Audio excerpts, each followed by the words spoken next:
আমি পারবো। কিভাবে পারবেন? আপনার তো আমি বলতে বাইরে যাই, পারছেন। আমাকে টাইম করেন। ইম্পোর্টার তো শুনে আসি তো বলতেছে লাগে একটা মালের একটা মালের ডেট নেই। হ্যাঁ, সব ইম্পোর্টের মাল স্যার। ইম্পোর্টের মাল তো এগুলো তো বেলে এগুলো এখান থেকে নিন না ভাই, এগুলো ইয়ার নাই। ওটা ব্যাক ট্যাক্স দিয়ে আসে।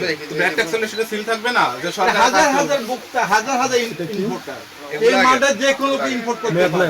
হ্যাঁ, এগুলো আলাদা। যেহেতু আপনি পারবেন, আমি পারবো। কিভাবে পারবেন? আপনার তো আমি বলতে বাইরে যাই, পারছেন। বিক্রি নিয়ে আসতে পারবো। আপনার প্রপার ডকুমেন্টস দেখেন, ট্যাক্সের ডকুমেন্টস আমি দেখেন। কোনটা বলছি স্যার, কথা বলুন স্যার। এটা যে কোনো লোকে ইম্পোর্ট করে আনতে পারবে না। সেটা তো আমদানি করে আমি যদি আমদানিকারক যারা না, ওরা একজন থাকে আমদানিকারক, ওরা ইম্পোর্টের মাল আনে, হাজার হাজার বেল মাল আসে, কোটি কোটি টাকার বেল আসে মাল। একটা হচ্ছে বেলেকের মাল, কোনটা বেলেকের মাল চোরাপথে। আমি অত কিছু বুঝি না, আমার আমদানি করে সিল থাকতে হবে, এটা হচ্ছে আইনের কথা, বুঝতে পারছেন? স্যার, আপনি আপনি রেড যেটা বুল বলছেন না, তাহলে রেড বুল হাজার বিক্রি 4 করছেন। ডিস্ট্রিক্ট হ্যাঁ, টোটাল সেটা হতে পারে।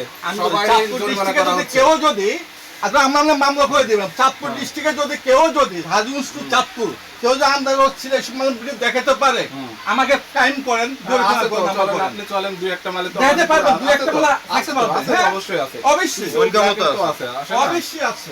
ওইরকম যায় না না তাহলে। আমরা সাথে এই যে মালগুলো যেটা দেখে আসছে মালটা, এগুলো আমদানি কারকের মাল, ইম্পোর্টের মাল। আমদানিকারক হলে এত অবশ্যই মানে আমদানি সিল করতে লাগে না, হবে। ইনটেক মাল। না না, সিল আপনাকে হিসাব দিতে হবে না কতটা মাল আনছেন, এটা কোন ধরনের কথা?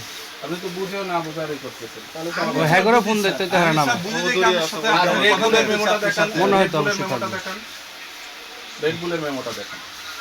এই আসুন রে, ইয়াটা আনতো। এটা তো শোনো বলছি, ওটাতে মেমো দিছে পেতে বলছে আমাকে। ওটাতে না। এমএস স্ট্যাটাস, হ্যাঁ। এমএস স্ট্যাটাস, এই যে এই নাম করে দেখে ওই যে পেপারগুলা, এই পেপারের ভিতর আছে। এই যে দেখেন এগুলো ইনটেক কাঠওয়াল চার্জার থেকে, এই যে এমএস স্ট্যাটাস আছে, দেখো এটা কি রেড বুল? এটার ভিতরে আছে। আমি বলছি রেড বুলের মেমোটা দেখান। রেডমির সব মেমো, এই 3 লাখ টাকা মেমো এটা থেকে দিচ্ছে, দেখো চেক করো। হ্যাঁ, তো লাগেজের মাল তো আপনি বিক্রি করতে পারবেন না, পারবেন? না, সবাই করলে সবাই আপনি বিক্রি ঠিক হয়ে করে। যান। এই যে উনি আর যদি জরিমানা করা হয় তাহলে উনি কি জরিমানা দিবে? এই যে আপনাদের কাছ থেকে তো মাল কিনছে, আপনি বলতেছেন লাগেজের মাল।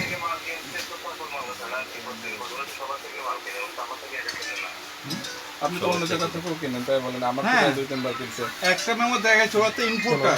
ইম্পোর্টার তো শুনে আসি তো বলতেছে লাগেজ পার্টির মাল হতে পারে। না, ইম্পোর্টার ওরা।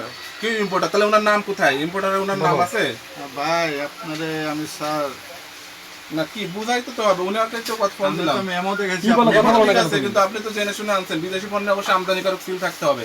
চক বাজার থেকে এনে তো আপনি বলতে পারেন না এটা বাইরের প্রোডাক্ট, পারেন? সব আমরা ওদের পেপার আছে ওদের। আসার কিছু না, আপনি পেপার দেখান, আমদানিকারক তো স্টিকার থাকবে আপনার ওইখানে, হ্যাঁ। রেট দেওয়া থাকবে, পণ্যের গায়ে রেট দেওয়া থাকবে। আপনি কি বলেন এগুলো? যার কাছে মালটা থাকলে সেটা প্রপার যেটা দেখবে পেপারটা গুলি মেনটেন করবে। এই রাজেক ভাই, হ্যালো। রাজেক ভাই নাকি? আর কিছু হয় না, দাও দাও রাজেক ভাই, দাও। রাজেক ভাই নাকি?